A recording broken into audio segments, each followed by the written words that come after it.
guys, Mike here. Today, instead of showing you how to catch clams, I'm showing you how to cook them. So what we got here is some surf clams.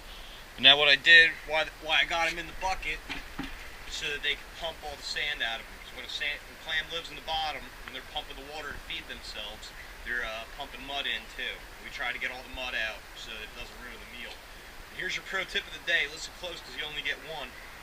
Don't use fresh water when you're letting your clams purge. They will not pump the fresh water. All you're going to do is clean up the shells. You need to use salt water that they came out of for them to pump and get all the mud out. So we're going to head inside and start shucking these. Hey guys, we're in here in the kitchen now. We got all our clams dumped out, cleaned off, and we're going to start shucking them. All you need to shuck them is a clam knife, just like that. Just a small, dull knife with a wooden handle on it. And to shuck a surf clam is a little bit easier than a hard clam because they don't close down as tight. So all you're going to do is slide the knife right in between the shells, hug the top part of the shell all the way around, and pop right out the back. And there you go, it comes out pretty clean, and that's all the meat.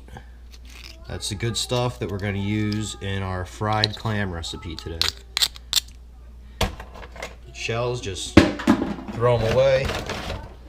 I'll show you that one more time.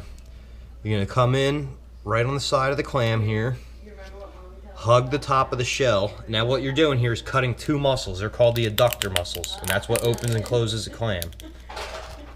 And then when you get to the back, you can pop that hinge, fling that right off, and there's all the good stuff. Alright guys, so we just finished up shucking our clams, and now I got my little sister here to help me out with the cooking part. The recipe for the beer batter we're going to be using is very simple. We're going to have Julia mix them up. We got 1 cup of flour, 1 teaspoon of garlic salt, half a teaspoon of cayenne pepper, and 8 ounces of your choice of beer.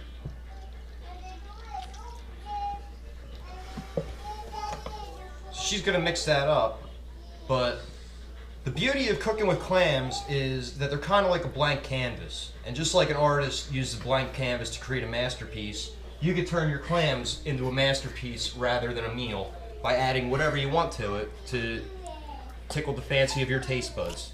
So today we're using these this Everglades seasoning.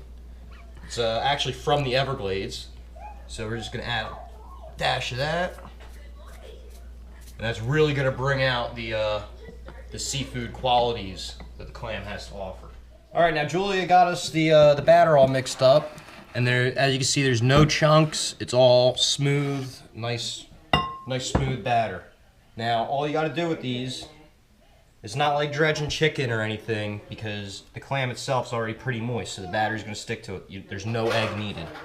You're just going to drag it right through. Oh yeah, that's taken very nicely to this clam. You're going to be very well coated. I'm going to put them aside until they're ready to go in the fryer.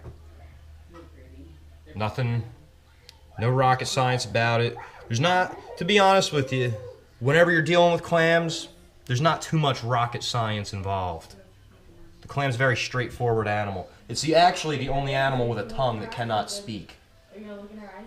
Which... an old clamming friend told me that, and it actually is a pretty deep thought if you think about it. So we're just going to finish dredging these clams here, and then they'll be ready for the fryer. So now the final step in the cooking process is to actually do the cooking. So we got our pan, we got our extra virgin olive oil. Just going to add enough just to kind of cover the bottom of the pan.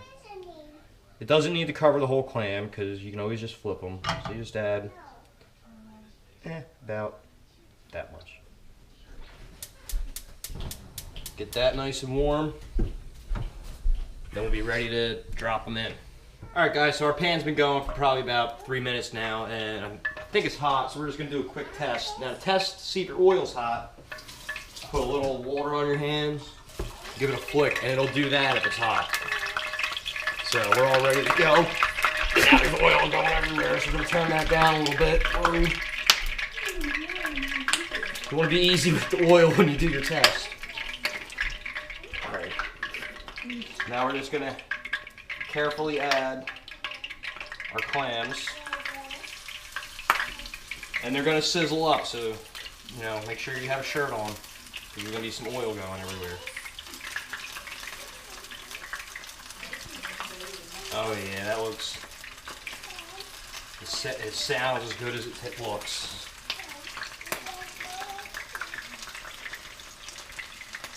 We're going to turn that down real low because the oil will hold its temperature. We're just going to let them sit for a minute or two, and then we're going to give them a flip. You'll know they're ready to flip because you'll start to see the batters turn like a nice golden brown on the edges.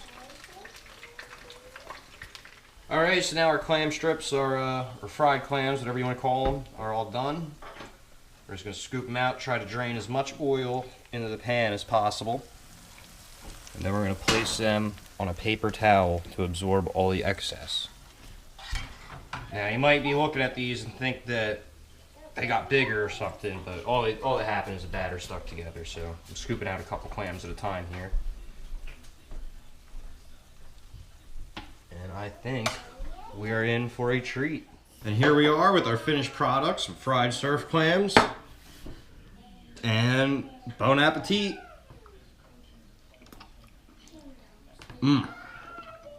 Doesn't get much better than that.